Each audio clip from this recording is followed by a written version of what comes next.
अखिल चराचर जगत के रूप में अभिव्यक्त भगवान की दृष्टि से आप सबके श्री चरणों में मेरे सबके नमस्कार। मुझसे बड़े बड़े गुरुजन विद्वान पूज्य पुरुष यहाँ बैठे हैं, उन सबके चरणों में नमस्कार।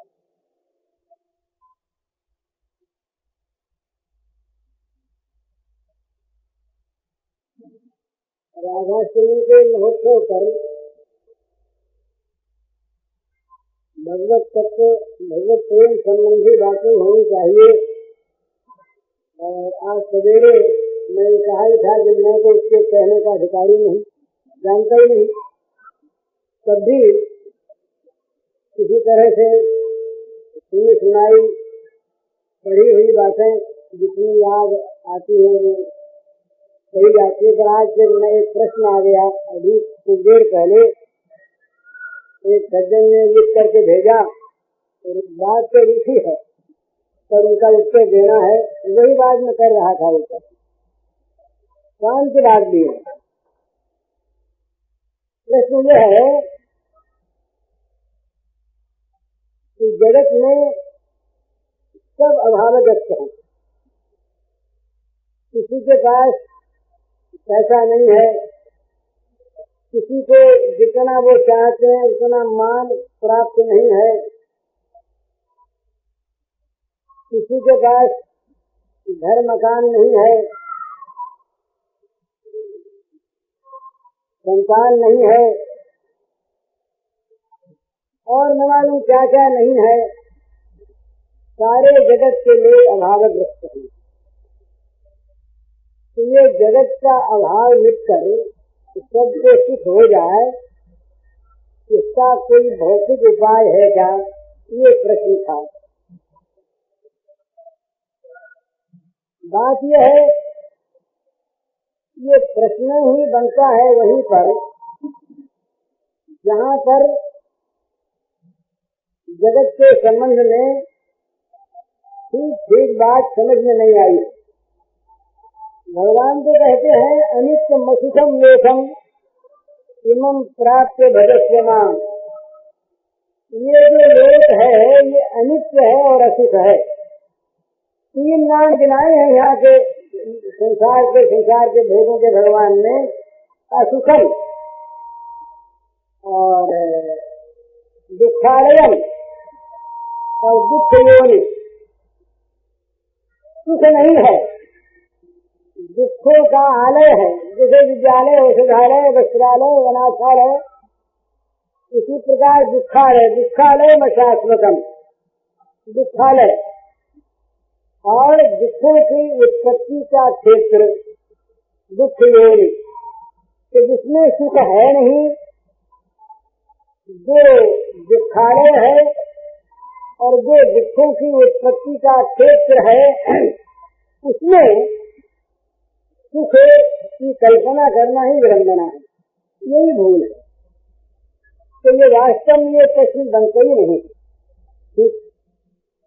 स्वयं जगत में देखते हैं कि अमुक आदमी सुखी है, हम भी कभी कभी संसार की किसी किसी परिस्थिति में सुख का अनुभव करते हैं, सुख प्रतीत होता है, दूसरे को हम अपनी बुद्धि के अनुसार सुखी देखते हैं, हमारा भी मन चलता है हम सुखी हों।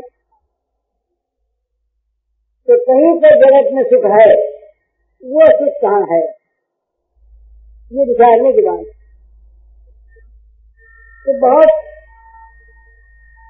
संतों ने, महात्माओं ने, मनीषियों ने सोचा विचारा, ये कहा भाई दुख किसी वस्तु में नहीं है, सुख किसी वस्तु में नहीं है, दुख सुख किसी प्राणी में नहीं है, दुख सुख किसी परिस्थिति में नहीं है। हमारा मन जहाँ पर जिस वस्तु में जब, जिस परिस्थिति में जब, जिस प्राणी में जब अनुकूलता का अनुभव करता है, तब उस अनुकूलता जनित जो वृत्ति होती है उसका नाम सुख है। अनुकूल वेदनियम, जो अनुकूल वेदना वो सुख है, प्रतिकूल वेदनियम दुखम। जहाँ जहाँ पर प्रतिकूलता है वहाँ वहाँ पर दुख है, और जहाँ जहाँ पर अनुकूलता है वहाँ वहाँ पर सुख है। और ये अनुकूलता प्रतिकूलता ये न तो स्थायी है और न एक मनुष्य के लिए ही सदा एक सी है, न किसी परिस्थिति में एक सी है, न किसी वस्तु में एक सी है। एक आदमी ध्यान करने के लिए हमसे कहे कि हम कोठरी में अंदर जाते हैं, आप बंद कर दीजिए बाहर से, हम ध्यान का अभ्यास करेंगे। वो कोठरी में बंद हो गए और ठीक उसी समय दूसरे किसी आदमी को जबरदस्ती उसकी इच्छा के विरुद्ध उसी के बगल की वैसी कोठरी में आपने बंद कर दिया। एक बंद हुए ध्यान के लिए अनुरोध करके, एक बंद कर दिए गए बिना इच्छा के। दोनों की स्थिति एक है, समान अवस्था में है, समान समय है, समान परिस्थिति है, एक की कोठरी है, और जो ध्यान के लिए बंद हुआ है वो सुखी है, और जिसको बंद कर दिया गया है वो दुखी है। तो क्या बात है, इसको उसमें अनुकूलता का बोध है, उसको प्रतिकूलता का बोध है। एक आदमी 1000 रुपए, लाख रुपए दान करता है, तो एक आदमी से 10 रुपए छीन लिए जाते हैं। रुपए दोनों से गए ना, तो जिसने इच्छा से रुपए दिए वो सुखी है, जिसके छीन लिए गए वो दुखी है। उसको प्रतिकूलता है, उसको अनुकूलता है। वही आदमी गांधी जी के जमाने में ये बात लोगों के मनों में बैठाई गई कि देश के लिए जेल जाना बड़े गौरव की बात, बड़े सुख की बात। तो जेल जाना लोग चाहने लगे। एक बार की बात है, मैं बम्बई में था, ये 1918 या 20 की बात है। तो लाला लाजपत राय जी वहाँ आए थे, वो ठहरे थे अपने पास ही। तो जुहू में कोई ज्योतिषी रहते थे, तो जुहू के ज्योतिषी के पास में गया था ऐसे मिलने के लिए। तो शाम को लौटा तो लाजपत राय जी ने पूछा कहाँ गए थे। मैंने कहा ज्योतिषी के पास गया था। तो उन्होंने कहा कोई वो जानता वानता भी है? मैंने खुद जानता तो है। तो बोले यार, इसी भाषा में बोले यार कल जाना और पूछ करके आना कि लाजपत राय कब पकड़ा जाएगा, कब जेल में। मैंने कहा क्यों? लेकिन देखते नहीं सूर्यदास पकड़े गए, वो पकड़े गए, हम बैठे, हमको बड़ी शर्म आ रही। तो पकड़वाना जरूरी। अब बोलिए, लाजपत राय शरीफी आदमी को जेल जाने में सुख का अनुभव, जेल जाना चाहता है, क्यों जाना चाहता? ये सती स्त्रियां प्राचीन काल में अग्नि में कूद कर जल मरते थे। कष्ट तो होता था, पर उनमें उनको दुख थोड़ी होता था। दुख और चीज है, कष्ट और चीज। तो न तो किसी प्राणी में सुख दुख है, न परिस्थिति में सुख दुख है, न किसी वस्तु में सुख दुख है। सुख दुख है अनुकूलता और प्रतिकूलता में, और ये अनुकूलता और प्रतिकूलता न सबकी एक थी, न सब समय एक थी, न सबके लिए एक थी, ये बदलती रहती है। तो यहाँ पर इस जगत में अगर कोई चाहता है कि हमको नित्य अनुकूलता प्राप्त होती रहे और हम सुखी रहें, ये सर्वथा असंभव। कोई सुखी हुआ नहीं, होगा नहीं, हो सकता नहीं।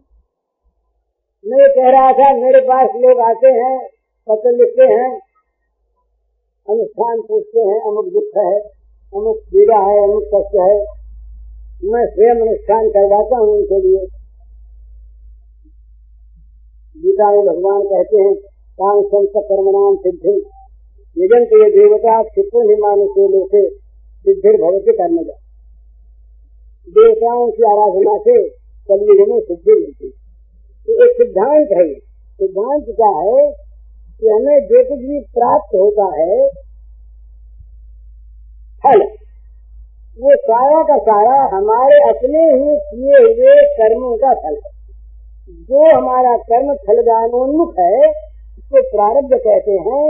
इसके अनुसार जो फल मिलना है वही मिलेगा, दूसरा नहीं मिलेगा।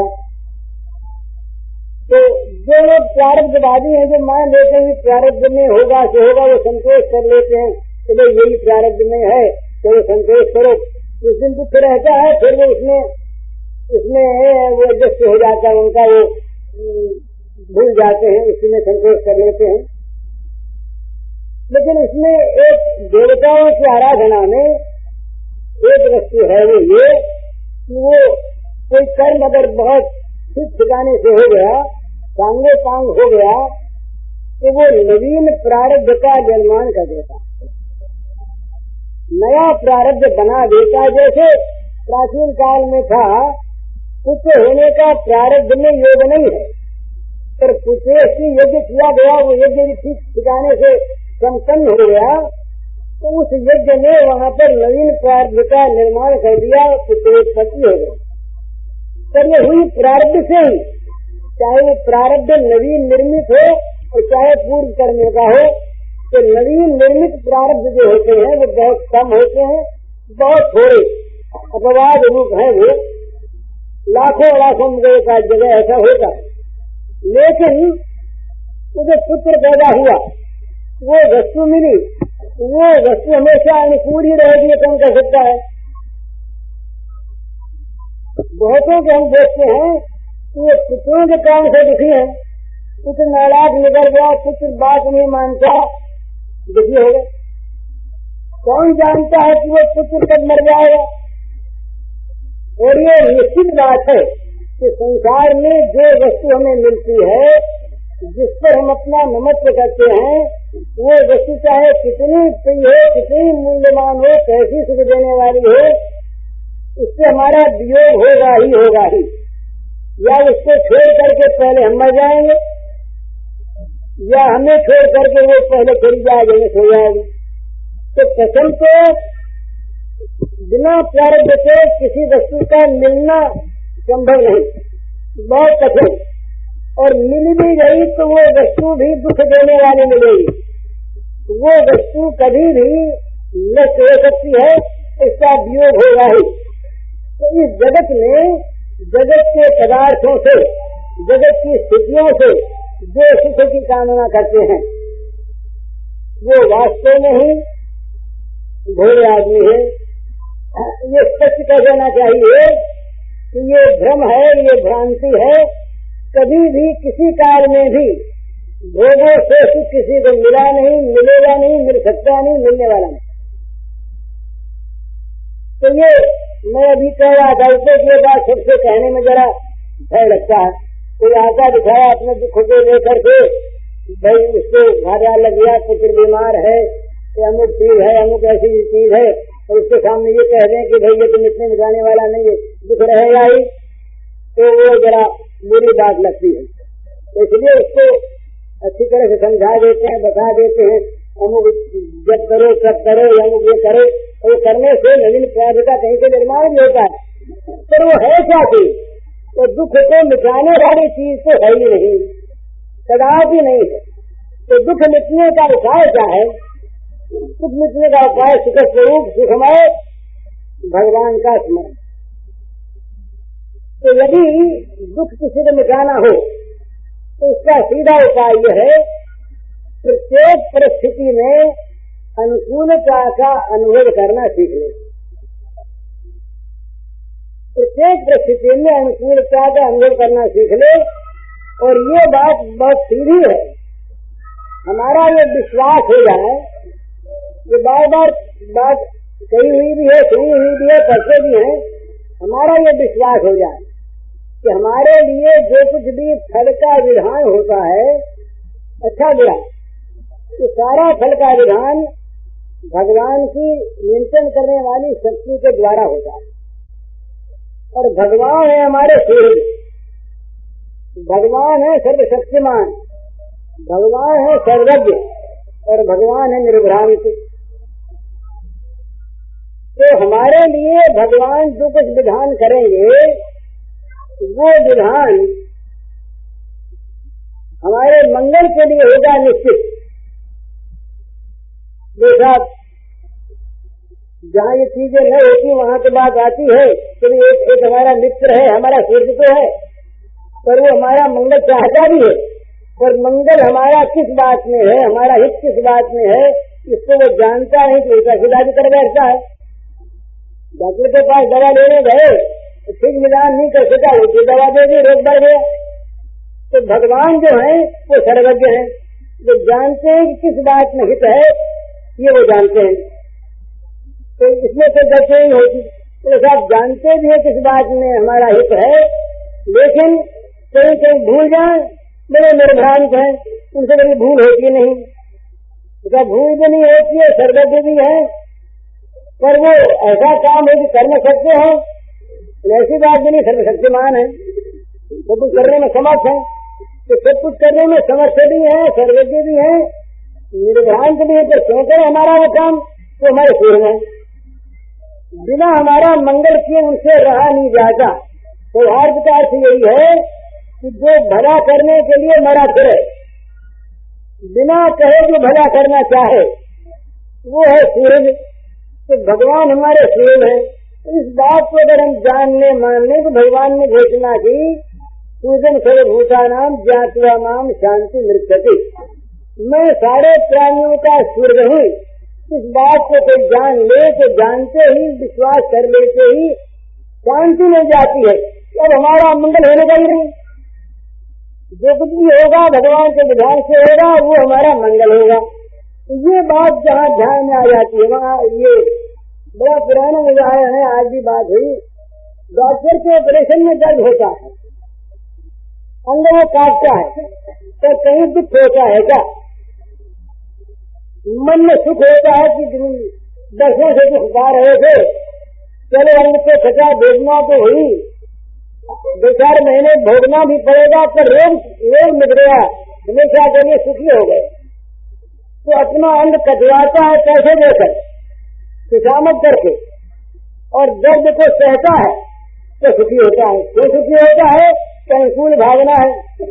इसी प्रकार हमारे लिए हम जिनको दुख कहते हैं, तो मान लें कि ये भगवान का किया हुआ ऑपरेशन है, या भगवान रूपी वैद्य की दी हुई कोई खारी कड़वी दवा है, हमारे रोग का नाश होगा। ये विश्वास जब हो जाएगा तब प्रत्येक परिस्थिति में अनुकूलता का बोध होगा। अनुकूलता का बोध होगा तो शांति होगी। अशांति क्यों होती है? अशांति क्यों होती है? हम किसी चीज को चाहते हैं और वो चीज वैसे नहीं होती, तो क्षोभ होता है मन में बेचैनी होती है, उसे अशांति कहते हैं। अगर हमारी ये स्थिति हो जाए कि हमारे प्रतिकूल कुछ हो ही नहीं, तो अशांति क्या होगी? तो संसार में प्रतिकूलता हो जाना रहती नहीं। तो प्रतिकूलता जो है वो वास्तव में हमारी अज्ञान दृष्टि में है, भगवान के मंगल विधान में प्रतिकूलता ही नहीं। तो मैंने उस दिन बताया था, ये बस्ती की बात है, बस्ती की कुछ बहुत वर्षों पहले की बात है। बस्ती में स्टेशन के पास एक भिखमंगा रहता, भिखारी। भिखारी की एक झोपड़ी थी। उस झोपड़ी में 2-4 रुपए का सामान होगा, कोई टूटी खटिया वटिया की, बर्तन थे, एक आधा बिछौना था। तो आग लग गई, उसका तो वही सर्वस्व था, घर जल गया, सब जल गया। तो वो रो रहा था, बहुत दुखी था। तो स्टेशन पर आने जाने वाले लोगों ने उससे दुखी देखा तो उनके मन में दया उपजी। उन्होंने कहा कि देखो भैया, हम लोग चंदा करके और ये तुम्हारा कच्चा घर बनवा दें, दीवार बनवा दें और ऊपर इसके 3 बिछा दी जाए, तो आग लगने का कोई डर रहेगी नहीं। बहुत अच्छा कर दिया जाए। तो उससे कहा कि एक काम करना पड़ेगा, ये मजदूरों के साथ इसमें काम करना पड़ेगा। ये तुम नींव खोदो, इसके बाद हम मजदूर आएंगे, लगा देंगे। वो नींव खोदने लगा। नींव खोदने में जहाँ खोद रहा था, सच्ची घटना है, वहाँ एक बर्तन निकला। तो मिट्टी का बर्तन था, उसमें सोने की मोहरें भरी हुई थी। तो अंग्रेजी राज था उस समय। कलेक्टर को मालूम हुआ तो कलेक्टर ने कह दिया कि भाई इसकी जमीन में निकला है, इसको मिल गया। इसको मिल गया वो पक्का मकान, इसका अपने आप बन गया उसकी मोहरें। अगर घर में आग न लगती, घर न जलता, तो मोहरें तो वही जमीन में से गई हुई थी। न उन्हें मोहरे का पता था, न मोहरें मिलती, न मकान बनता। तो मकान जलना अच्छा हुआ कि बुरा हुआ बताइए? कोई भी आदमी विचार के कहे वो मकान जलना आवश्यक था। एक आदमी की मृत्यु हो, यहाँ पर वो दुख पा रहा हो, मरता उधर कुछ हो नहीं, फिर का वियोग होता है, तो वो जीवात्मा के यहाँ से अच्छे लोक में सुख के स्थान में पहुंच गया। बताइए उसका मरना अच्छा हुआ कि बुरा हुआ? इस बात को हम नहीं जानते, इसलिए हम खाली सोचते हैं थोड़ी दूर की बात। भगवान है सर्वज्ञ, वो हमारा बहुत दूर का मंगल सोचते हैं। आत्मा का कल्याण किसमें है, इस बात को लेकर वो विधान करते हैं। बढ़ गया बलि का अभिमान, तो भगवान ने वामन बल के सबको घर हरा लिया। एक जगह भगवान ने कह दिया, डरने की बात लोगों को नहीं बोले, हम जिस पर कृपा करते हैं कि धर्म धर्मा ने हरिष्य का धर्म समय ही इसका सब घर हरा लेते हैं, धन हर लेते हैं। सुदामा को दे दिया ना, सब हरते ही नहीं, देते भी हैं, देते भी हैं। तो कहने का मतलब यह है कि वो जो कुछ करते हैं उनका देना भी मंगल, उनका लेना भी मंगल। जब कुछ मिले तो अपना पुरुषार्थ, अपना अभिमान मान करके उसके मद में भगवान को भूला नहीं, और जो कुछ मिला तो भगवान की वस्तु है, इसलिए भगवान की वस्तु मानकर उसे भगवान की सेवा में लगाता रहे, अपना न माने। ये आजकल का जो कम्युनिज्म है, कम्युनिज्म, इसमें क्या है, आज ये सोशलिज्म है, ये यही तो कहते हैं ना। इस और बातों को छोड़ दें, किसी एक जगह पर धन इकट्ठा ज्यादा हो जाए, बहुत से लोगों के पास में, वो ठीक नहीं, धन का ठीक बंटवारा हो जाए, और समाजवाद कहता है कि भाई किसी व्यक्ति के पास जो आवश्यकता से अधिक है, सरप्लस है, वो समाज का।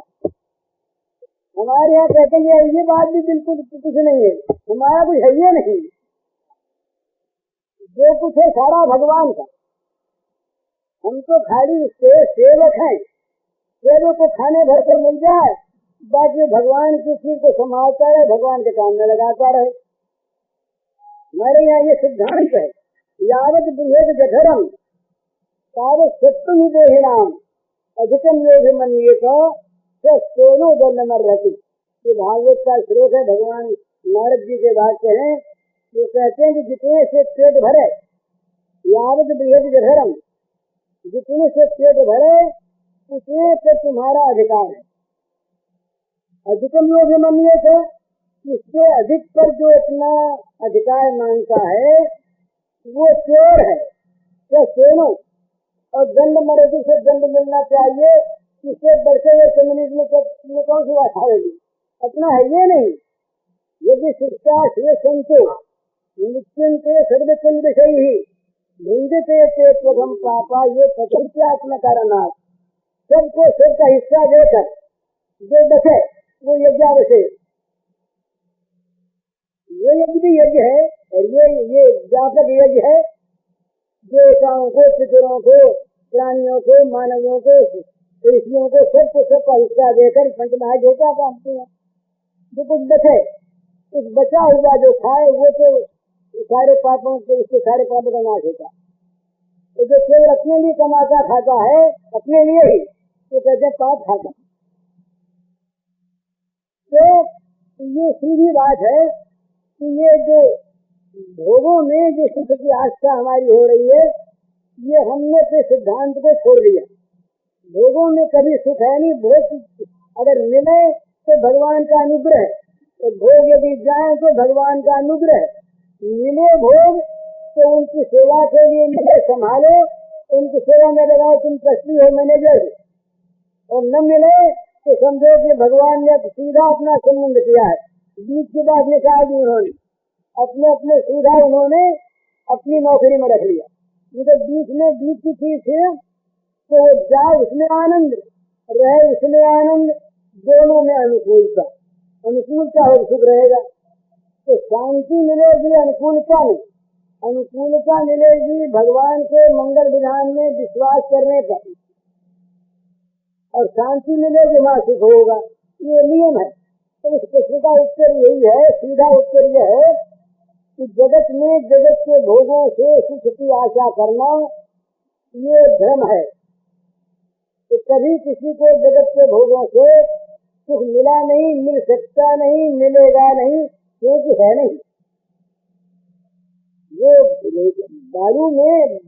बालू को फेर करके उसमें से कोई तेल निकालना चाहे तो है नहीं।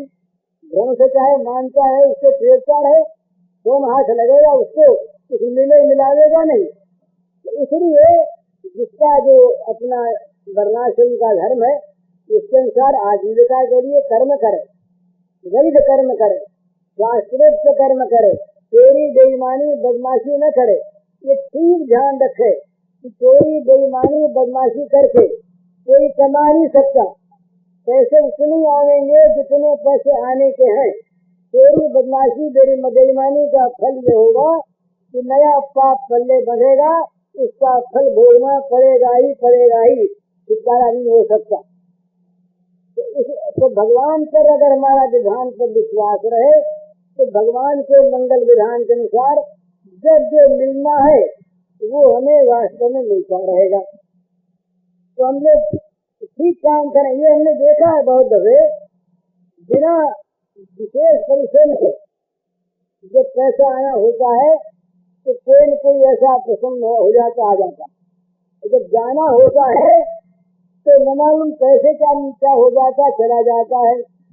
ये पाप पुण्य अच्छा बुरा कर्म ये अपने पल्ले बन जाता है।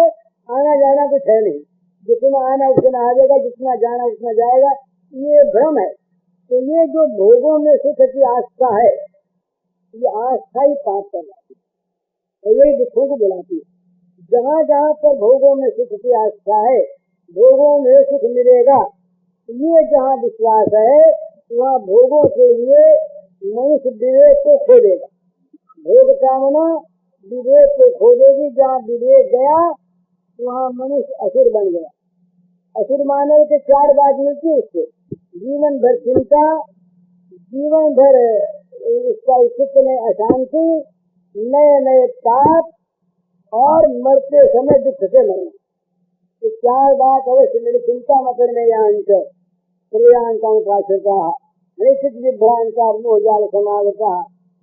और नए नए पाप के कामना से होते ही काम समुद्भव महासमूह महापात्मा विधेने में रहनम कामना बनती पाप होता है। तो चिंता होगी अशांति होगी, पाप होंगे और मरते समय ममता आसक्ति रहेगी तो दुख पूर्वक मरेंगे। और मरने के बाद आसुरी योनिमापन्ना मूढ़ा जन्मनि जन्मनि, जन्म जन्म में आसुरी योनि की प्राप्ति होगी उन मूर्खों को, और फिर कहते अधमान गति अधम गति मिलेगी।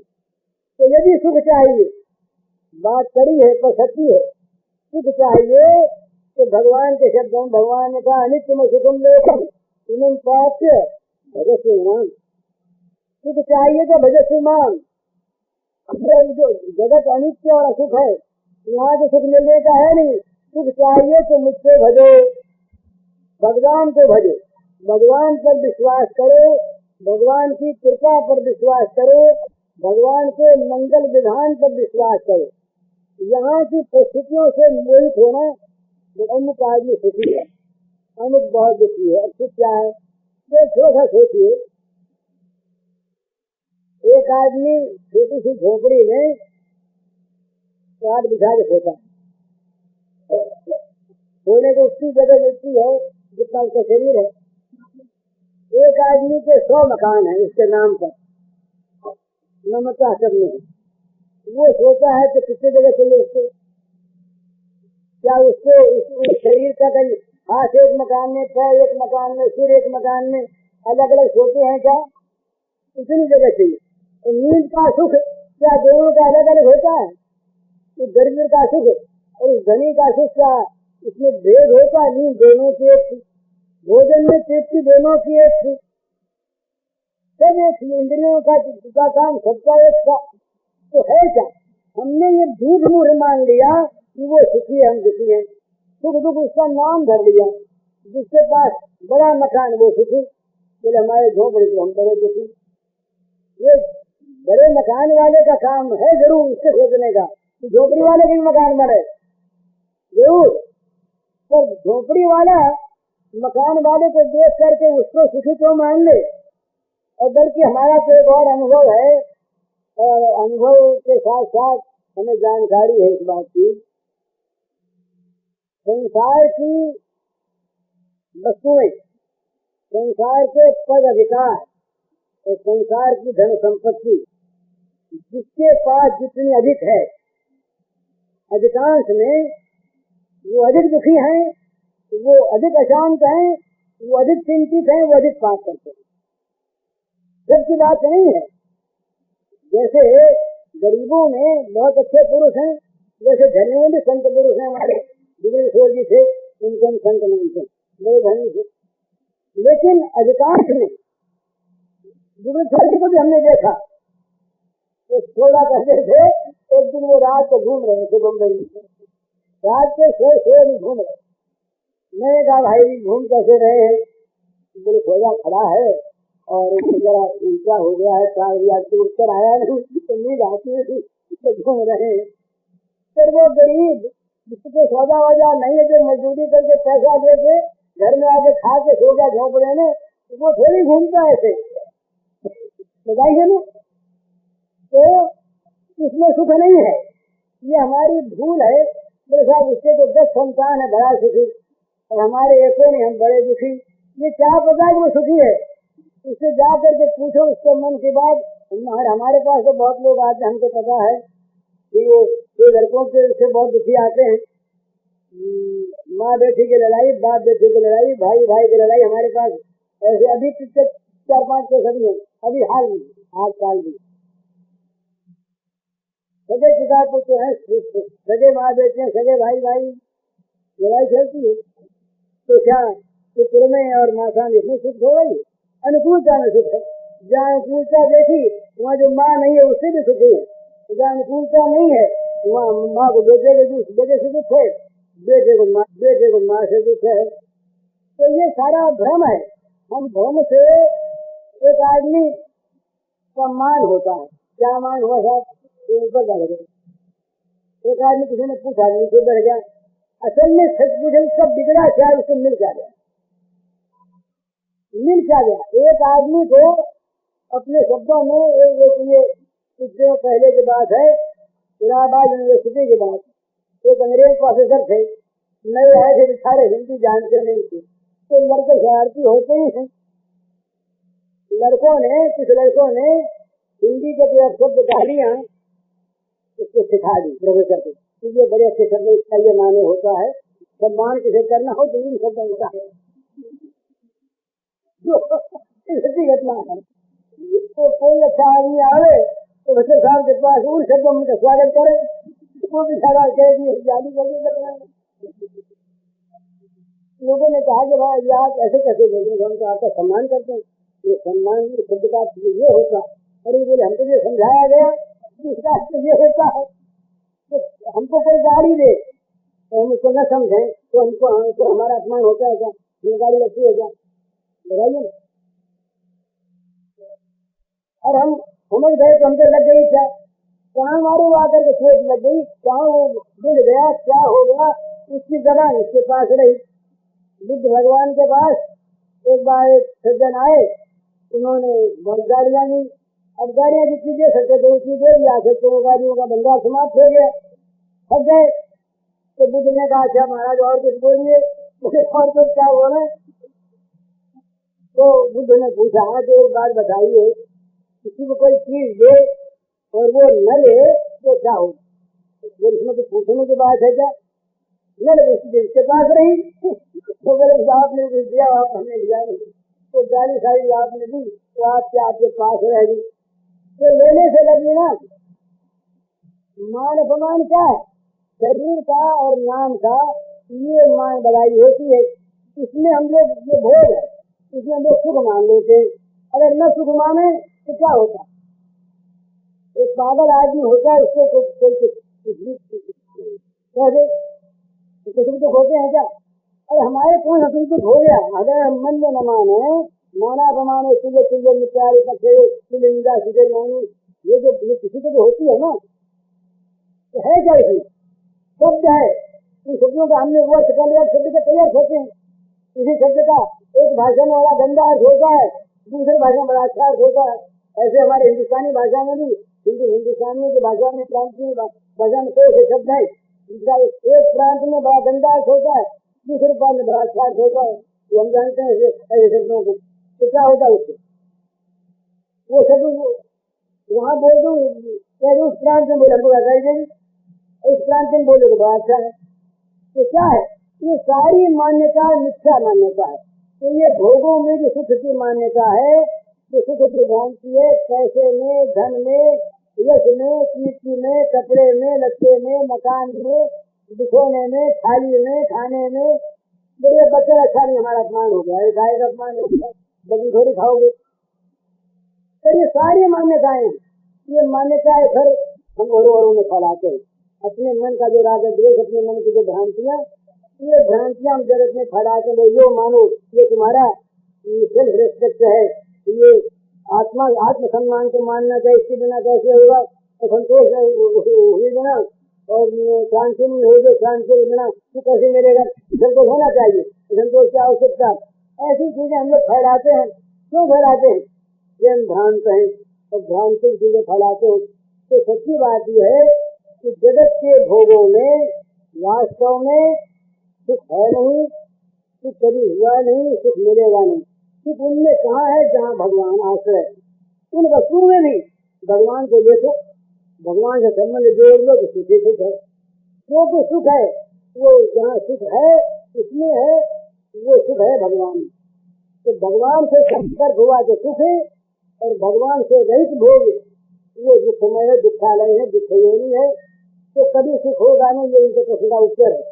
पर भाई वो निराश न हो, वो कल अगर आएंगे परसों आएंगे तो हमने उनके लिए जो सोचा है तो उनको बताएंगे, लेकिन इंसान से कुछ होगा नहीं। जब सच्ची बात कह देते हैं, एक बार कुछ हो ही गया तो वो नशे होने वाला होगा, रहने वाला होगा नहीं। तो इसलिए जो बुद्धिमान आदमी है वो तो भगवान के भक्त है, और जो बुद्धिमान नहीं है जैसे वो तो बस ये सुख मिले ये काम करो, ये सुख मिले ये काम करो, ये गया फिर दूसरा दुख आ गया उसको मिटाओ, फिर दूसरा आ गया उसको मिटाओ, ये कम हो गया उसको पूरा करो, फिर वो बुरा होगा उससे ज्यादा है तो ना करो। इसी मन में फिर आयु जाते मर जाते। तो ये जरूर बहुत हो गया होगा, ये सोचने की बात है, ऐसा हो गया। तो ये सोचने की बात है कि ये देखिए, जिसके पास पैसा नहीं है, जो अपमानित है, जिसके पास खाने के लिए बहुत सुविधा नहीं है, उसको कभी दुखी नहीं मानना चाहिए अपने को।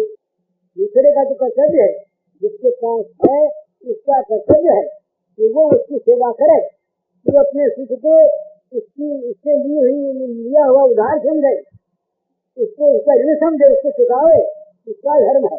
तो जिसके पास नहीं है वो उसे भगवान की कृपा समझे।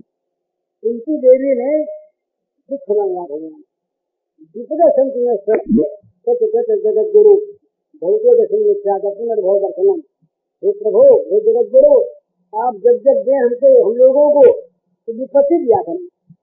विपत्ति का बजाय मांगते कुंती देवी भगवान से ही ये मांगते हैं कि विपत्ति में आपके दर्शन होते हैं, और आपके दर्शन है वो पुनर्भव के मोक्ष के कारण होते हैं। इसलिए विपत्ति अच्छी, सुख के माथे सिल पड़ो जो नाम हृदय से जाए, बलिहारी वा दुख जो पल पल राम रखा। तो जिनके पास है वो तो गरीबों को अपने से नीचा न माने, घृणा न करे, बल्कि ये समझे कि हमारे पास जो कुछ इसके द्वारा इनकी सेवा हो जाए तो बड़ा। और जिनके पास नहीं है वो समझे कि हमारे को सीधा भगवान से संपर्क हो गया। बीच में ये चीज थी अटकाने वाली भला जगत के सारे पदार्थों की आसक्ति, ममता, ये भगवान के मार्ग की बाधा है। अगर ये हट गई तो भगवान की बड़ी कृपा है, भगवान ने हटा ली, बड़ी कृपा यदि उनकी कृपा माने और अपने को अभागा न माने। अभागा तो वो है जो भगवान का स्मरण नहीं करता। सुनो माँ के लोग अभागी, हरि सजी हुए विषय अनुरागी। जो भगवान को छोड़ करके विषयों में प्रेम करते हैं, चाहे वो बड़े भारी पैसे वाले हों, वो अभागे। और जिनके पास कुछ नहीं है, जो रमा के विलास का परित्याग कर जन्मा विलास राम अनुरागी, सजत गमन नर बड़ भागी।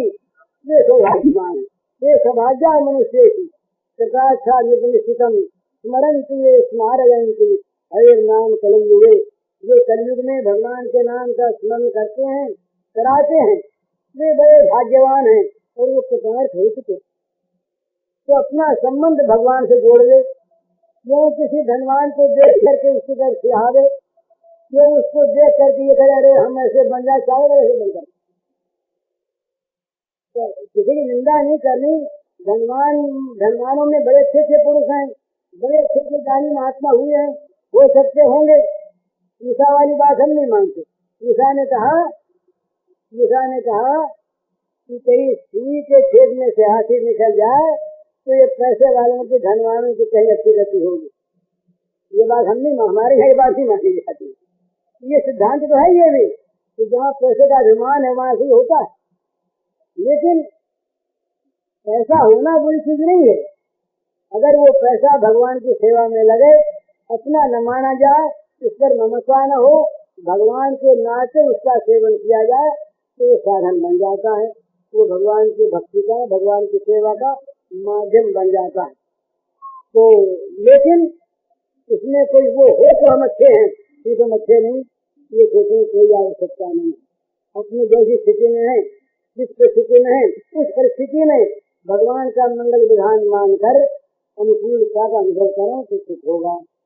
सुख होने का एक ही उपाय है, हर परिस्थिति में भगवान की कृपा से भगवान का मंगल विधान मानकर अनुकूलता का अनुभव करना, तो सब सुखी हो जाएंगे, हर अवस्था में सुखी हो जाएंगे। और नहीं तो मेरा अवस्था कोई से भी हो, जिस कभी मिटा नहीं, मिटने वाला नहीं, मिटेगा नहीं।